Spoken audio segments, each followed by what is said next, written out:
Triple E EDC back again with another knife video. This is the Benchmade Presidio II in the CF Elite, and this was loaned to the channel by Didier Van Geisigem. I'm sorry if I butchered your name, but he is a huge friend of the channel who's been a supporter for a very long time.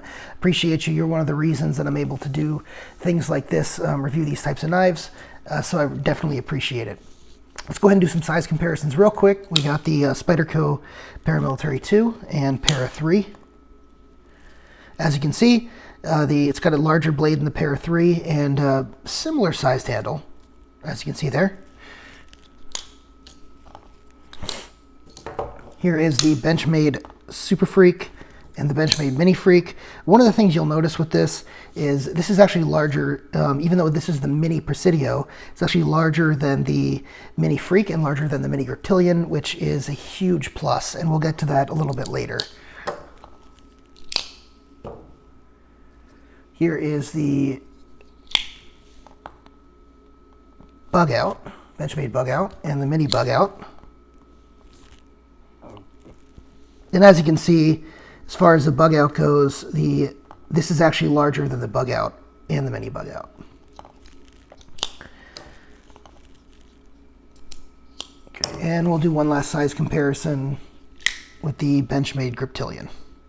So you can see it's not much smaller than the Griptilian in the handle, but it is a little bit smaller, and the blade's a little bit shorter as well. Obviously different blade shape. All right, let's go ahead and talk about the good and the bad of this knife. First of all, the good. The CF Elite on this is fantastic. So when CF Elite first came out, for those of you guys who don't know, CF Elite is carbon fiber elite. It's patented, or I think they have a patent pending, formulation by Benchmade. They normally you'll have something. This is the Benchmade Claymore. This is a GFN, glass-filled nylon, GFN. So Benchmade calls it Grivery. So this is what's on the normal Benchmade Griptilian, which you saw on the other one that I have is carbon fiber. But the normal Benchmade Griptilian has this, and basically it's just plastic. Grivery, glass-filled nylon, it's all the same thing. It's all plastic. So this is CF Elite. CF Elite is basically the same process used for glass-filled nylon, but instead of the glass-filled nylon, or instead of the glass, I should say, I believe they use the carbon fiber. So this is carbon fiber-filled nylon, essentially, right? So that's where they get the CF Elite from. What does that do? Well, it actually makes this stronger, number one, and number two, it actually makes it lighter. So this is a very, very light material, and when they first put it on the Bugout, this is a CF Elite Bugout, it was actually a huge thing because it made the Bugout even lighter and stronger, and it got rid of the flex in the Bugout scales. So that was, a huge thing for the Bugout. However, the actual texturing on here did not feel that much different than the Grivery. By the way, guys, I'm a little bit under the weather, so sorry about the voice. In any event, the patterning on here and the combination of the steel liners in here make this feel really, really strong, like super strong, despite the fact that it's essentially a carbon fiber plastic. And it also makes it feel nicer. This is a nicer feeling knife than the Bugout. So the Bugout scales still feel a little bit cheap on this one, but they do not feel cheap on this one, the CF Elite scales. So that's a huge plus. Next is the blade shape on this. So the blade shape on this is excellent. It is a sort of a cross between a spear point and a drop point, and it has a nice swedge up top. That means it's going to have good penetrating power. It's also going to have nice amount of flat here before it gets to a belly that curves up, so you're going to be able to do nice long slicing cuts, but you're also going to get nice penetrating power, which is great. The ergonomics on here are excellent. It's really surprising to me how good the ergonomics are. And I think a lot of it has to do with the size. And we talked before about how it's bigger than the Bugout and bigger than the Mini Freak. It actually lends for a size that is extremely comfortable. If you like the hand size on the Bugout, right, you can see the hand size on here is actually a little bit larger, and it's a little bit more hand-filling, right? So between the two of those, you get a really nice hand-filling knife that is not quite as thick as a as a Griptilian. Here, this is not the normal Griptilian scales. The normal ones are contoured, but you can see the difference there, right? So this is just a great feeling knife. Now, the normal Presidio, which I've reviewed before on the channel. Now, I haven't reviewed the CF Elite version, but I've held that in the store. But the normal Presidio, I didn't much care for the ergonomics on. I mean, it was good, but it was very neutral, right? This is neutral, but actually great. So I don't know, I think it has to do with the spacing, you know, of the curve here and how it fits my hand. I have a large glove size hand, if anybody's wondering, and do tend to prefer larger knives, but this size on here is actually, it's kind of perfect. I'm kind of shocked. The price on this is also great. The price on this is $127 for the satin blade, and I believe this one is $136 for the, I believe this is the DLC blade. Now, if it is Cerakote, not DLC, you can leave a comment below, but I'm pretty sure this is DLC. Benchmade's DLC is awesome. You know, you can mark it up and generally use a Mr. Clean eraser, wipe away whatever marks are on it, and it looks brand new again, right? As far as Benchmade Cerakote, by the way, Benchmade makes a pretty good Cerakote too. This is a 2-year-old Super Freak that's been used quite a bit, Cerakoted. And you can see just a little bit of wear on the edge right there after 2 years of use. So their Cerakote's good too, but I believe this is DLC.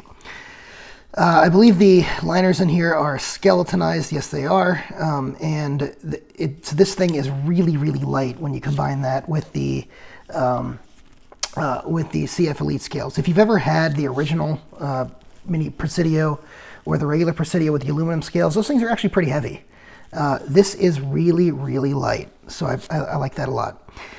The clip on here, I know you can swap out Benchmade clips left and right, but it comes with my favorite Benchmade clip, which is the Parkerized Deep Carry clip, and so that's a huge plus for me, and so that's great as well. The steel on here is S30V. I think that's a positive. I know a lot of people are not huge fans of S30V. Frankly, it's sort of that, you know, FOMO of your fear of missing out on new steels. S30V is, I mean, it's like the original super steel, right? I mean, CPM 154, 154CM, S30V, they're great steels. And frankly, there's a reason that Benchmade, Spyderco, and a lot of other companies use them as their standard steels. I know Spyderco is moving more towards S45VN. We'll see if Benchmade follows suit. But for now, you know, and even if they do follow suit, S30V is still great. So I'm not worried about that. S30V has a good combination of all the different properties of steel, edge holding, the toughness, ease of sharpening, and I'm blanking on the last one, but in any event, it's corrosion resistance. I'm sorry. It's got a good balance of those things, and you know, it gets a reputation for being chippy, but I've never had any problems with it really. So, like S30V. Lanyard hole is in a nice neutral spot, so I appreciate that. Doesn't get in the way, and this is drilled for both left and right hand carry, and the access bar is good for left and right hand carry. Fin finish on this is good, with the centering being good, and nice action. Absolutely rock solid, no left and right blade play, so that's great as well. What don't I like on this? So there's not a whole lot I don't like on this. I will say Benchmade likes to use T6 screws.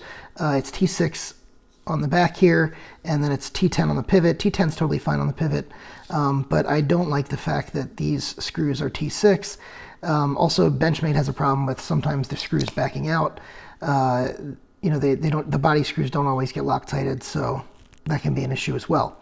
I also don't like this on blades where, you know, you have that gap. If you look at other blades, let's see if you, here, Super Freak is a good example, right? There's no gap, no gap, gap, no gap, gap, right? I much prefer this because this can get caught on stuff. But other than that, there's not a whole lot to, you know, to complain about on this knife. This is an excellent, excellent knife. And frankly, after handling this, I'm planning on getting one. I might get the I'm debating on getting the aluminum one. That's the bronzed aluminum one, the SHOT Show. I think it was the SHOT Show one, or I might just get this one or get both. But I'm probably picking one up now because this thing is awesome. If you want to buy one, go ahead and use. I'm going to link below. They may not be in stock right now at the time of this video is hitting, but I know they're out of stock in a lot of places. They'll be replenishing soon. Benchmade's recovering from the pandemic and being behind in production. But use the link below to help out the channel. It is from DLT Trading. I am a DLT affiliate. It does help out the channel and helps me with the giveaways. In any event, I do definitely recommend this knife. This is a huge recommend for me. Very, very happy with this. You also get Benchmade's warranty, which still is an excellent warranty. They've scaled it back slightly, but it's still an excellent warranty and one of the best in the business. So definitely recommend this knife. Let me know if you have one of these and what you think of it below. And stay tuned, guys. Thanks so much.